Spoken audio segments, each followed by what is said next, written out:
ఇంకోటి చూసినట్టయితే ఈరోజు మనం ఇప్పుడు చూసాము ప్రభుత్వ కార్యాలయాల్లో ఒక చీఫ్ మినిస్టర్ ఫోటోనే పెట్టుకునేవాళ్ళు.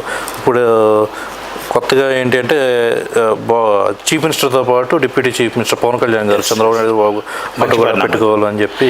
మోడీ గారి ఫోటో అంతా ఉంటుంది, అన్ని దగ్గర ఉంటుంది, పిఎం కాబట్టి. అందుకని ఇద్దరుగా ఒక కలయిక.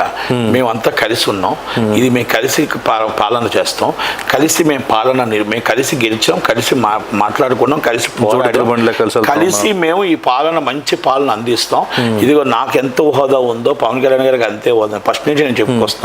ఆ హోదాని ఎక్కడ తగ్గించట్లేదు అని చెప్పడం కోసం చాలా మంచి పరిణామం చంద్రబాబు నాయుడు గారు చేయడం అనేది.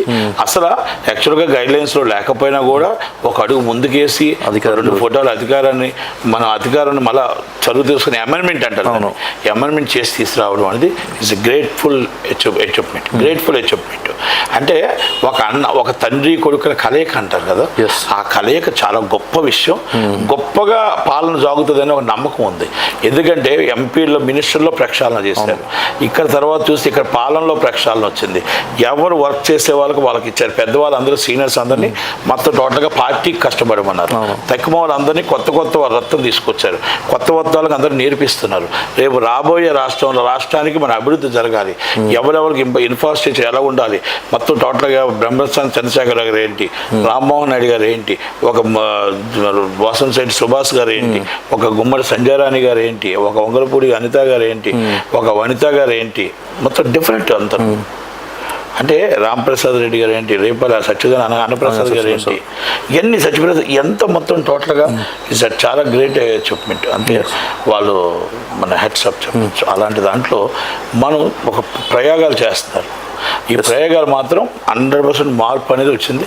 ఆ మార్పులో మంచి పాలన జరుగుతుంది. నాకు నమ్మకం ఉంది 2 సంవత్సరాల్లో అమరావతి రాజధాని పూర్తవుతుంది, 2 సంవత్సరాల్లో మొత్తం మన పోలవరం ప్రాజెక్టు పూర్తవుతుంది, 2 సంవత్సరాల్లో విశాఖపట్నం సినీ హబ్ పూర్తయ్యి మొత్తం టోటల్గా డెవలపర్ 32 కిలోమీటర్ల కారిడార్ రెడీ అవుతుంది.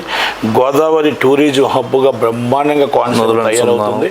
ఆధ్యాత్మిక కేంద్రం వెంకటేశ్వర స్వామి టెంపుల్, ఏడుకొండలవాడి టెంపుల్ కలకల్లాడుతూ 2 సంవత్సరాలు బ్రహ్మాండంగా ఉంటుందని మాత్రం చెప్పగలుగుతాను నేను. అంటే ఇప్పుడు నాకు అర్థమవుతుంది, కళ్ళ ముందే కనబడుతుంది, మన కళ్ళ ముందు కనబడుతున్నాయి. ఎందుకంటే 4 రోజులకి ఆయన తీసుకున్న చాలా మంచి తీసుకొస్తున్నాయి.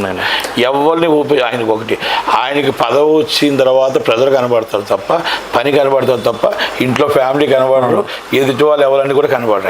ఆయన పేరు అంతే. ఎవరు వెళ్ళినా కూడా మీరు ఎవరండి ఓకే మళ్ళీ మాట్లాడుతుంటాడు, ఆయన పని ఆయన చేసుకుంటాడు.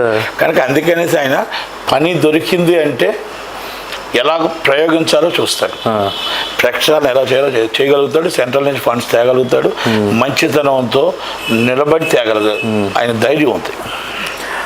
అండ్ చేంజ్ విషయానికి వస్తే సీనియర్లు అందరినీ పక్కన పెట్టి నిజంగా యువతకి పెద్దపీట వేసి మంత్రివర్గంలో యువతకి ప్రాధాన్యం ఇచ్చిన దాన్ని ఏ విధంగా తీసుకోవచ్చు అంటారు? చెప్పే కదా చాలా బ్రహ్మాండంగా చేశారు ఆయన. ప్రతిదీ మార్పు అంటూ తీసుకొచ్చాడు, ప్రతి దాంట్లో మార్పు ఉంటుంది. అందుకే అంటాను కదా మీకు, ఆ మార్పులో మనం చూడాల్సిన అవసరం లేదు ఇంకా ఆయన్ని. ఆ మార్పులో పవన్ కళ్యాణ్ గారి ఫోటో, పవన్ కళ్యాణ్ గారిది, చంద్రబాబు నాయుడు గారి photo, deputy CM, tourism photo, cinematography, photography 2 కలిపి అవినాభావ సంబంధాలు.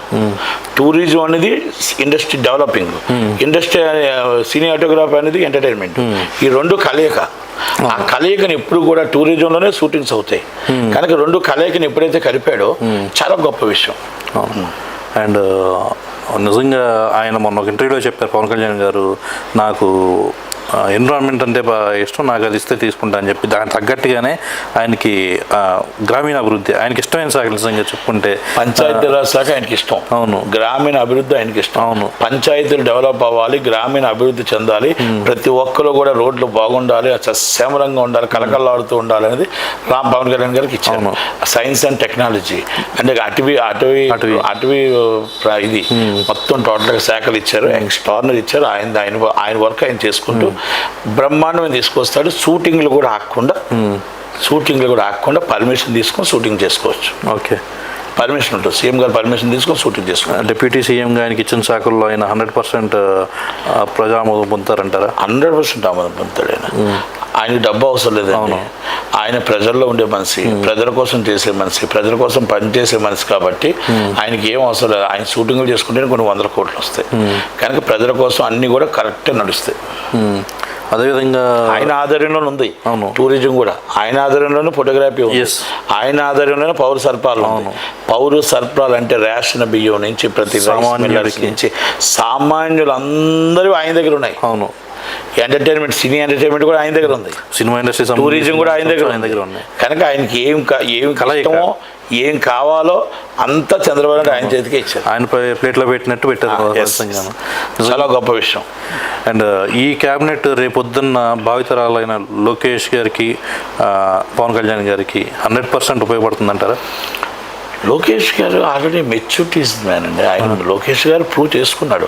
ఇప్పుడేం కొత్తగా ప్రూవ్ చేసుకోవాల్సిన అవసరం లేదు. లోకేష్ గారు అనేది ఇవ్వగలం అనే పాదయాత్రలో ప్రూవ్ చేసుకున్నాడు. తండ్రిని 52 రోజులు అరెస్ట్ చేసేటప్పుడు ఆయన 52 రోజుల్లో ఒక పక్క పార్టీని, ఒక పక్క కార్యకర్తల్ని, ఒక పక్క తల్లిని, ఒక పక్క తండ్రిని లాలో ఎలా కాపాడుకోవాలో ఈయన పోలీసులు ఈయన నెట్టబెడుతూ ఎలా దొంగ కేసులు పెట్టి అరెస్ట్ చేయాలనుకుంటున్నారో అన్నీ ఎదుర్కొంటూ ఆయన ఆల్రెడీ ప్రూవ్ చేసుకున్నాడు. ప్రూవ్ చేసుకొని తండ్రి గారికి నీట్గా మొత్తం పార్టీ ఎలాగుందో అలాగ అప్పచెప్పాడు. అంటే ఆల్రెడీ ఈజ్ ప్రూవ్డ్.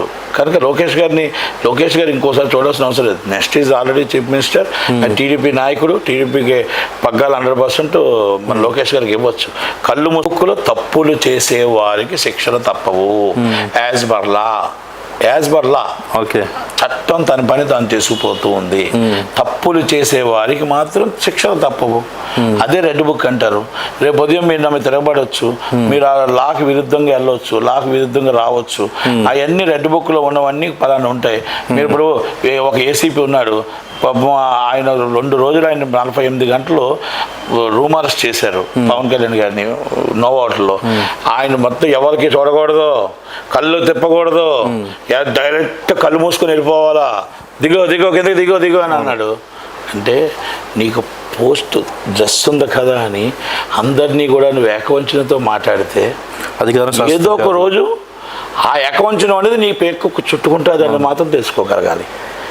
ఈరోజు నేను పోలీస్ స్టేషన్కి వెళ్ళా, పోలీస్ స్టేషన్ నాతో ఏకవంచనం మాట్లాడవచ్చు, నేను ఫోన్లో ఏకవంచనం మాట్లాడవచ్చు, కానీ ఏదో రోజు అది నీకు పేక శాపమే వస్తుంది మాత్రం. మీ మీద కూడా సిఐడి కేసులు పెట్టి చాలా అన్నీ పెట్టారు. అన్నీ నేను యాజ్ పర్ లా నేను అన్ని లీగల్గానే ప్రొసీడ్ అవుతున్నా. చట్టం కరెక్ట్గా చట్టం పరిధిలో ఏముందో ఎలక్ట్రికల్ మీద చట్టంతో నేను కోర్టులో ఫైట్ చేస్తున్నా. అన్నీ కూడా నేను ఆర్డీఓ మీద కోర్టులో ఫైట్ చేస్తున్నా, కంటెంప్ట్ వేసా, ఎంఆర్ఓ మీద వేసా. 100% ఇవన్నీ కూడా నేను కోర్టులో చాలా సీరియస్గా ఫైట్ చేస్తున్నా. కాకపోతే ఇప్పుడు గవర్నమెంట్ రావడం వల్ల ఏంటంటే నా నిజాయితీకి అవతల కాసి ఎవరైతే జీపీలు ఉన్నారో, అక్కడ ఎవరైతే అడ్వకేట్ జనరల్ ఉన్నారో, ఇప్పుడు నా బాధ నన్ను ఇబ్బంది పెట్టారు అనేది అడ్వకేట్ జనరల్ తెలిసి నాకు సపోర్ట్ వస్తుంది. మొన్నటిదాకా నాకు యాంటీ గవర్నమెంట్ ఉంది కాబట్టి నన్ను ఎలా ఇరికిచ్చాలని చూశారు. ఇప్పుడు నాకు ఆ అడ్వకేట్ జనరల్ నుంచి అంత మొత్తం యాజ్ రూల్ ప్రకారం నేను చేసింది కరెక్టా కాదా, రూల్ పొజిషన్లో నేను కరెంటు బిల్లు కరెక్ట్గా కట్టానా లేదా, ఆ కరెంటు బిల్లులో కోర్టుని బైఖాతరు చేసుకుంటూ కోర్టు కానీ కంటెంప్ట్ ఆఫ్ కోర్టు అయిందా, ఏడీఏఈ, అలాగే మొత్తం ఆర్డీఓ తప్పు చేశాడా లేదా, అలాగే ఎంఆర్ఓ తప్పు చేశాడా లేదా, ఆ జాయింట్ కలెక్టర్ అనకాపల్లి తప్పు చేసిందా లేదా, ఆ జాయింట్ కలెక్టర్ విశాఖపట్నం తప్పు చేశాడా లేదా, ఆ జాయింట్ కలెక్టర్ శ్రీకాకుళం తప్పు చేశాడా లేదా, ఆ జాయింట్ కలెక్టర్ విజయనగరం తప్పు చేశాడా లేదా, ఇవన్నీ as per rule as per law నేను కోర్టులోనే ఫైట్ చేస్తాను. ఆ కోర్టులో నేను ఆర్డర్ పొందుతాను. ఇస్ ద గవర్నమెంట్ ఆల్రెడీ మనకి ఇప్పుడు ఏంటంటే ప్రజల గవర్నమెంట్ వచ్చింది కాబట్టి, ప్రజల పక్షాన గవర్నమెంట్ వచ్చింది కాబట్టి వీళ్ళు ఎంఆర్ఓలు వీళ్ళందరూ కూడా ఒళ్ళు దగ్గర పెట్టుకుంటారు అనుకుంటున్నా. లేదు మాకు లంచం కావాలి, మళ్ళీ డబ్బు కావాలి, మళ్ళీ మేము దోచుకుంటాం, మేము దొంగలం అంటే వాళ్ళ ఇంటికి పంపించే రోజులు కూడా దగ్గరికి వస్తాయి.